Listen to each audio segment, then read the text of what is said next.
కురువలకు రాజకీయంగా ప్రాధాన్యత ఇచ్చిన రాజకీయ పార్టీకే వచ్చే ఎన్నికల్లో తమ మద్దతు ఉంటుందని కురువ సంఘాల నాయకులు తెలిపారు. కర్నూలు జిల్లా అల్లూరులో ఈ నెల 24వ తేదీన కురువల సింహగర్జన ఉంటుందని కురువ సంఘం నాయకులు నాగరాజు అన్నారు.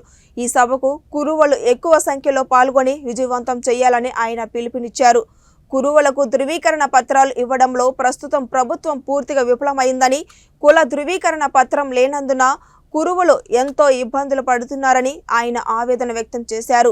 రాష్ట్ర ప్రభుత్వం వెంటనే స్పందించి కుల ధృవీకరణ పత్రాలు ఇవ్వాలని ఆయన డిమాండ్ చేశారు.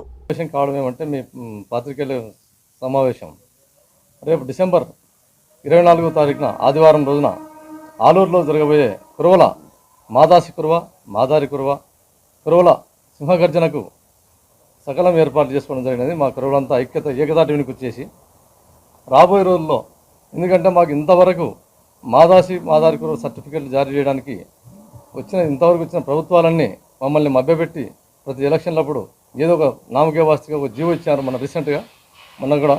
కానీ అది మాకు ఎక్కడ ఎంఆర్ఓ స్థాయిలో సర్టిఫికెట్లకు జారీకి నోచుకోలేదు. కాబట్టి ఎక్కడ చూసినా మేము చాలా రకాలుగా మా కుల సర్టిఫికెట్ల విషయం మాత్రం ప్రతిసారి మోసపోతూ ఉన్నాము. కాబట్టి ఈసారి మాత్రం మా గట్టిగా హామీ ఇచ్చి సర్టిఫికెట్లు జారీకై మేము ప్రత్యేకంగా ఈ సింహగర్జనను ఏర్పాటు చేసుకుంటున్నది. మరియు అలాగే చట్టసభల్లో కూడా ఈ కురువలను ప్రతిసారి అన్యాయం చేయడం జరుగుతున్నది. కర్నూలు జిల్లాలో, కర్నూలు పార్లమెంట్లో ఎస్పెషల్లీ 4 లక్షల దాకా ఓటర్లు గణనీయంగా ఉండి కూడా మాకు ఏ రోజు కూడా మాకు చట్టసభల్లో స్థానం కల్పించట్లేదు. కాబట్టి ఈసారి ఈ సింహగర్జన ద్వారా మాకు ఈ రాజకీయాల్లో ఏ పార్టీ అయితే, ప్రతిపక్షం అనుకోండి, అధికార పక్షం అనుకోండి, ఏ పార్టీ వాళ్ళైతే మమ్మల్ని గుర్తించి మాకు 2 ఎమ్మెల్యే సీట్లు, ఒక ఎంపీ సీట్ను అలాట్మెంట్ చేస్తారో వాళ్ళకి ఏకపక్షంగా మా కురువ కులస్తులం అందరం కలిసి ఒక తాటి మీదకి వచ్చి ఆ పార్టీకి మేము విజయ తీరాలకు చేర్చుటకు మా వంతు పాత్ర పోషిస్తామని చెప్పేసి ఈ పత్రికా సమక్షంలో మా కులబంధుల సమక్షంలో నేను తెలియజేస్తున్నాను. ఈ సమావేశం యొక్క ముఖ్య ఉద్దేశం, మరి ఈ నెల 24వ తారీఖున ఆలూరులో జరుగుతున్నటువంటి మదాసి కురువ, మదారి కురువ, కురువ మహాసింహ గర్జన కార్యక్రమాన్ని జిల్లా వ్యాప్తంగా ఉన్నటువంటి కురువ కులస్తులందరూ కూడా ఐక్యతతో మరి భారీ ఎత్తున ఆ సమావేశానికి విచ్చేసి జయప్రదం చేయాలని చెప్పి ఈ సమావేశానికి సంబంధించినటువంటి కార్యక్రమం ఇక్కడ ఆ సమావేశానికి సంబంధించినటువంటి కార్యక్రమానికి సంబంధించినటువంటి విషయాలు చెప్పడానికి ఈ సమావేశం ఏర్పాటు చేయడం జరిగింది.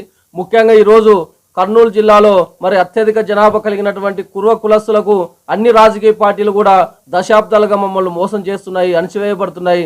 రాజకీయంగా మరి చట్టసభల్లో అయితే మాకు అవకాశం లేకుండా చేసినటువంటి రాజకీయ పార్టీలకు ఈ ఎన్నికల్లో మేము ఒకటే హెచ్చరిస్తున్నాం. ఆ రాజకీయ పార్టీలకు, ముఖ్యంగా వైఎస్ఆర్ కానీ తెలుగుదేశం పార్టీలకు కానీ రాబోయే 2024 ఎన్నికల్లో కురువ కులస్తులకు మీరు ఎమ్మెల్యే, ఎంపీ టికెట్లు కేటాయించకుంటే వచ్చే ఎన్నికల్లో ఖచ్చితంగా మా కురువల యొక్క సత్తా చూపిస్తాం. ఏ రాజకీయ పార్టీ అయితే మమ్మల్ని అణగదొక్కాలని చూస్తుందో ఆ రాజకీయ పార్టీని మేము కూడా అణచివేయడానికి సిద్ధంగా ఉన్నామని చెప్పి సందర్భంగా తెలియజేస్తున్నాం.